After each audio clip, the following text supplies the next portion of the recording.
बिस्मिल्लाहिर्रहमानिर्रहीम। अस्सलाम वालेकुम। उम्मीद है आप ठीक होंगे, खैरियत से होंगे। तैयब बलोच आपकी खिदमत में फिर से हाजिर है। जी आज जो हम डिस्कस कर रहे हैं वो फैज़ाबाद धरना अमल दरामद केस है। वहाँ अमल दरामद केस में हुआ क्या, सबसे बड़ी अहम डेवलपमेंट तो ये है कि हुकूमत पाकिस्तान की जानिब से एक कमीशन इंक्वायरी एक्ट के तहत एक 3 रुकनी कमीशन तश्कील दे दिया गया है, जो अब फैज़ाबाद अमल दरामद फैज़ाबाद का से मुतल्लिक़ जो फ़ैसला था सुप्रीम कोर्ट का, उस पर अमल दरामद को यकीनी बनाएगा। वफाकी हुकूमत ने इस हवाले से मंजूरी भी दे दी। अटॉर्नी जनरल फॉर पाकिस्तान ने आज गज़टेड नोटिफिकेशन भी सुप्रीम कोर्ट ऑफ पाकिस्तान में पेश कर दिया और उसमें वाज़े तौर के ऊपर कहा कि वफाकी कैबिना ने मंजूरी दी है। 10 TOR जो है वो बनाए गए हैं, जिसमें कमीशन जो है वो उस वक्त के में जो ज़िम्मेदारान थे जिनका तयन होगा उन सबको बुला भी सकेगा, उनके बयानात भी रिकॉर्ड करेगा। तो इस सवाल से चीफ जस्टिस ने कहा कि आप ये बताएं कि क्या वजारत दिफा से भी कोई बंदा शामिल किया गया, तो उन्होंने कहा कि नहीं। उन्होंने कहा इसको भी आप देख लें। तो हो सकता है कि वो 10 TORs में एक आध TORs को अमेंड करके वजारत दिफा के भी कोई नुमाइंदे इसमें शामिल किए जाएँ।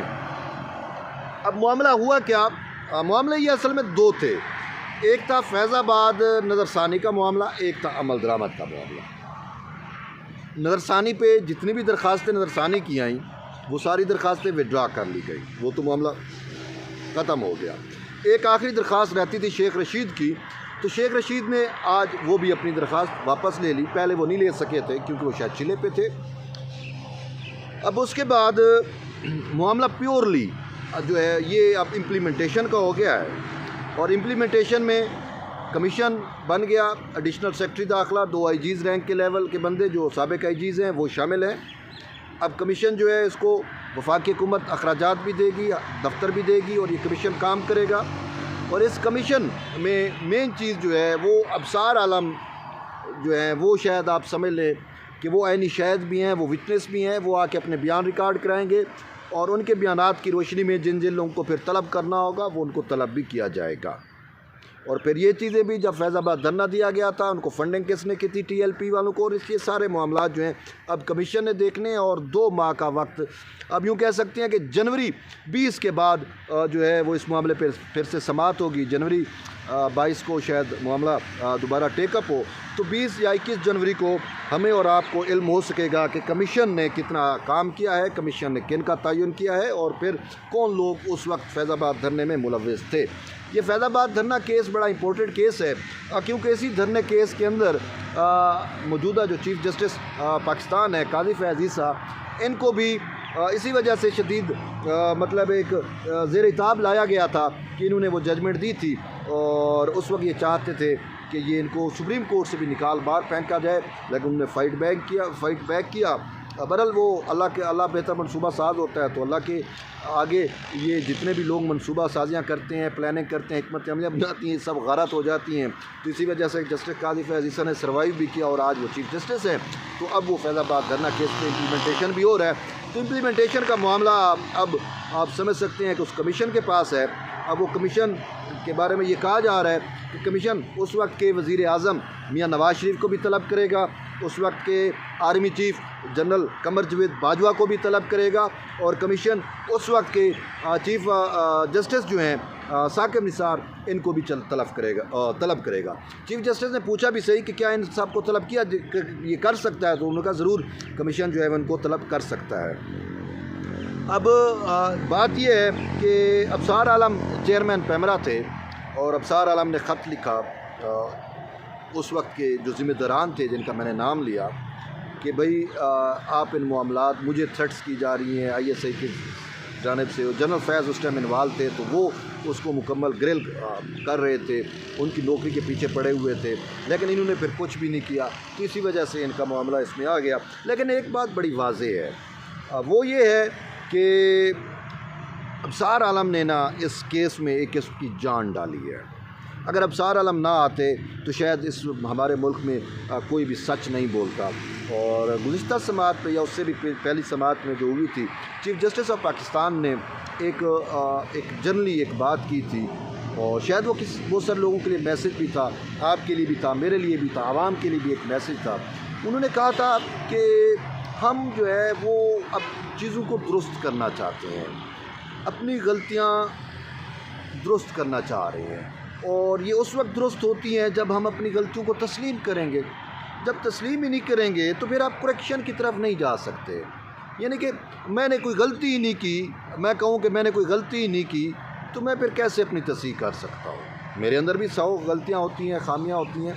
तो यूँ चीफ़ जस्टिस ने कहा कि मट्टी पाँव नहीं होना चाहिए। फैज़ाबाद धरने में जो लोग मुलव्विस थे उनको सामने लेके आना चाहिए ताकि आइंदा ऐसा ना हो। और वैसे भी ये जो फैज़ाबाद धरना केस है ना, आप कहेंगे इसको इतनी इम्पोर्टेंट क्यों दी जा रही है? बेसिकली ये फैज़ाबाद धरना केस जो है ना, ये आपकी एक जमहूरियत के लिए एक शील्ड है, शील्ड गार्ड बना दिया है काजी फैज़ ईसा ने इसको, कि कोई भी इलेक्टेड जो अब हुकूमत है ना, उसको कोई भी मोह आके वो अब ब्लैकमेल नहीं कर सकता। हमने देखा कि अभी माजी करीब में मुतअद्दिद धरने भी हुए, तो उसमें इंतज़ामिया के पास जो एक चीज़ होती थी, वो पैरामीटर जैसे वो तय करती थी, वो फैज़ाबाद धरना केस था। उसके तहत चीज़ों को तय किया जाता था कि फैज़ाबाद धरना केस में यही अहकामात है, हमें यूँ इक़दाम करने हैं सारे मामलात को रोकने के लिए, जलाओ गिराव को रोकने के लिए।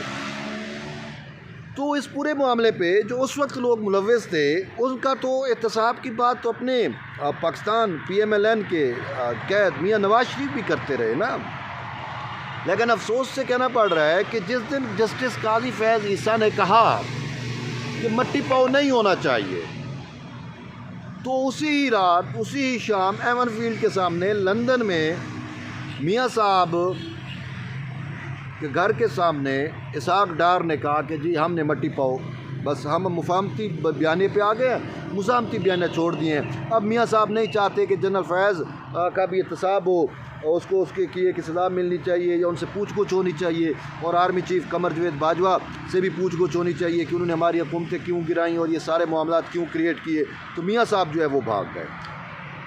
तो बहरहाल मियाँ साहब का भी मसला है, उसकी क्लच प्लेटों का मामला था, तो वो लंदन के मिस्त्री भी ठीक नहीं कर पा रहे थे, तो वापस आए, तो उनकी क्लच प्लेटें फिर हमारी जो इस्टेब्लिशमेंट या अस्करी वर्कशॉप है वहाँ से उन्होंने ऐसी उसकी क्लच प्लेटें अब डाली हैं कि वो ऐसे दौड़ रहे हैं कि कल वो क्वेटा में भी आप देख रहे थे कैसे वो इस्टेब्लिशमेंट के ही मोहरों को चूम चाट रहे थे, बड़ा प्यारा कर रहे थे। साफ ज़ाहिर है जब आप वोट को इज़्ज़त देने से दस्तबरदार हो जाती हो, तो फिर बूट को ही आप इज़्ज़त देते हो और फिर बूट की हर एक चीज़ आपको प्यारी होती है। और इस वजह से तो ख़ुद शहबाज शरीफ परेशान हो गए हैं और उन्होंने कहने पे मजबूर हुए कि बाबू जी ये आप लोग मुझे 30 साल से इस्टेब्लिशमेंट का लाडला समझते थे, आपने तो जी हजूरी में मेरा भी रिकॉर्ड तोड़ दिया। तो मियाँ साहब जो है वो भी तो इस मामले पे साइड्स पे हो गए।